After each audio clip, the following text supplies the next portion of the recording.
अगर इस तरह की वो बर्ताव निशा भगत समाज के साथ कर रही है तो ये बिल्कुल भी निंदनीय है। आप स्टेज छोड़ रही है, उनको भी दलाल कह रही है, आप समाज के अगवा को दलाल कहिएगा, मतलब समाज के जितने लोग हैं आप सबको गाली दीजिएगा, तो फिर आप जाइएगा कहाँ? ये क्रिश्चियन वर्सेस आदिवासी को लड़वा दे रहे हैं कि जबकि आपका खुद आधा से अधिक फैमिली क्रिश्चियन समुदाय से है, तो ऐसे परिस्थिति में आप क्रिश्चियन को कैसे आप लड़ाने की बात कर सकती हैं? विवाद जमीन किसी और का था, वो कुछ और मुद्दा को लेकर के वहां पे जिस तरह का बात कर रही थी, तो उस पर भी हम विरोध किए थे।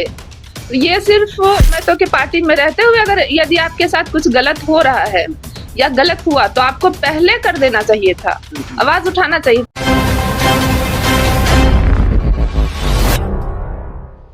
विगत कुछ दिनों पहले से आप देख रहे होंगे झारखंड में क्या कुछ चल रहा है। कभी कुर्मी और कभी आदिवासी जिस तरह से आमने सामने नजर आ रहे हैं, जिस तरह से जो है कुर्मी समुदाय अपने हक अधिकार के लिए विरोध कर रहे हैं, हालांकि वो उनका संवैधानिक अधिकार है, लेकिन सबसे बड़ी बात यह है कि आदिवासी समुदाय भी इसको लेकर आगे है। वो लगातार विरोध कर रही है कि हम उन्हें आदिवासी में शामिल नहीं होने देंगे। इन तमाम चीज़ों को लेकर लगातार जो है आदिवासी समुदाय लगातार 2 दिवसीय जो है महारैली भी की। 2 दिवसीय यानी कि 2 दिन की है, एक 12 तारीख एक 17 तारीख।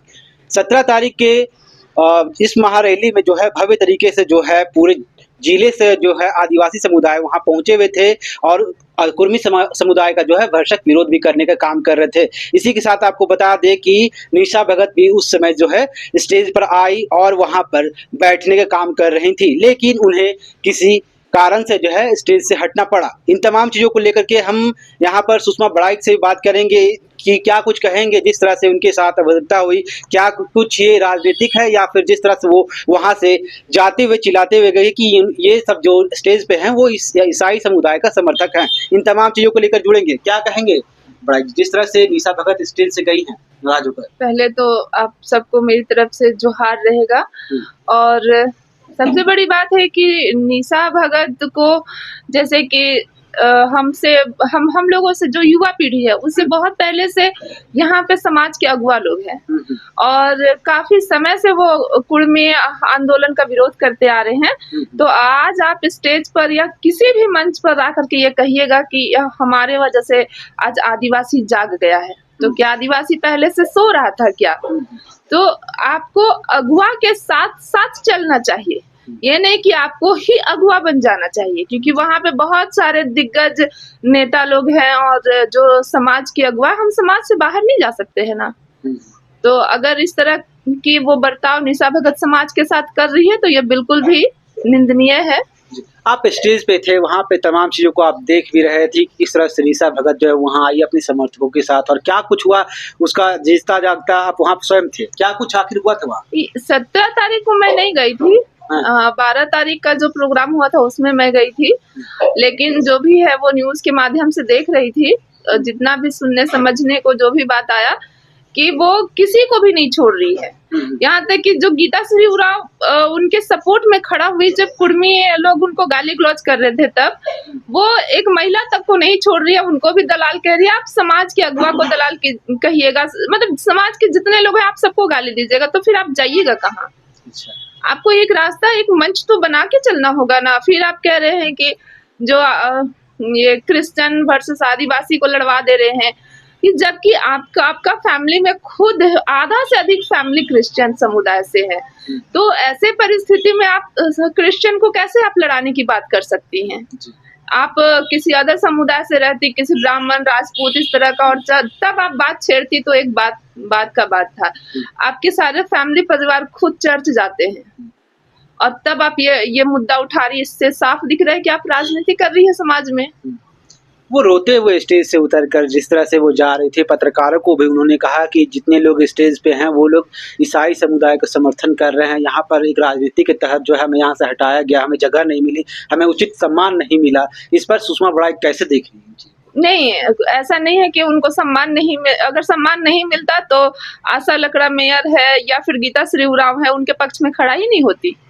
सबने उनके पक्ष में खड़ा होकर के कितना बयान दी है कि एक लड़की को गाली गलौज दिया जा रहा है, मैं तो समाज के ओर से तो हम सब इस लड़की के साथ हैं।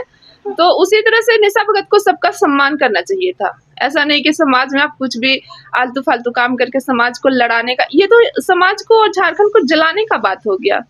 अगर आप अभी कुर्मी सब आप आरोप लगा रही हैं कि सब वहाँ पे ईसाई समुदाय से थे, तो ऐसा नहीं है कि वहाँ पे सब लोग ईसाई समुदाय से नहीं थे, समर्थन कर रहे थे। अच्छा, ईसाई समुदाय का समर्थन कर रहे थे, तो ये मतलब ऐसी बात नहीं है कि ईसाई समुदाय का सब समर्थन कर रहे हैं, क्योंकि ईसाई एक अलग मामला है और उसके लिए संवैधानिक कानून बनाया गया है कि अगर कोई जबरन धर्म परिवर्तन कराता है तो उसके विरुद्ध कानूनी कार्रवाई की जाती है। तो आप संविधान से बाहर हट करके समाज को उकसाने वाली काम नहीं कर सकते हैं, लड़ाने वाली काम नहीं कर सकते हैं। क्या लगता है ये एक स्टंट था, जिस तरह से फेमस होने के लिए लोग राजनीति कर रहे हैं? निशा भगत भी पहले बहुत समय से जो है, जिस तरह से डिक्शनरी वाला मामला आप देखेंगे, झंडा सरना झंडा उखाड़ने का मामला भी आप देख रहे होंगे, क्या लग रहा है आपको?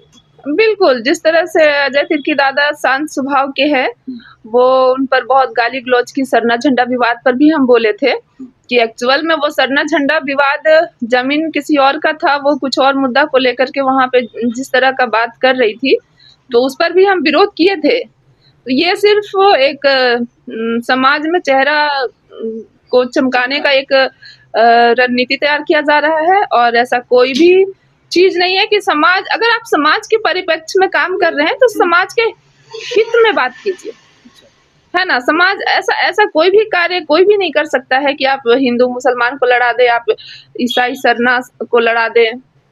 सबके लिए एक संविधान बनाया गया है, संवैधानिक तरीके से आप कार्य कीजिए। लंबे समय से वो जयराम महतो की पार्टी में रही है, हालांकि उनके छोड़ने के बाद जो केंद्रीय सरना समिति में उन्होंने अपनी जगह बना ली है, ऐसे में कितना समर्थन मिल रहा है आदिवासियों को, क्या लगता है? देखिए, जयराम महतो की पार्टी में थी तब भी मैंने उनको कहा था कि अगर जयराम महतो की पार्टी में रहते हुए अगर यदि आपके साथ कुछ गलत हो रहा है या गलत हुआ तो आपको पहले कर देना चाहिए था, आवाज उठाना चाहिए था, ना कि आपको पार्टी से बाहर कर दिया गया तब आप आवाज उठाई।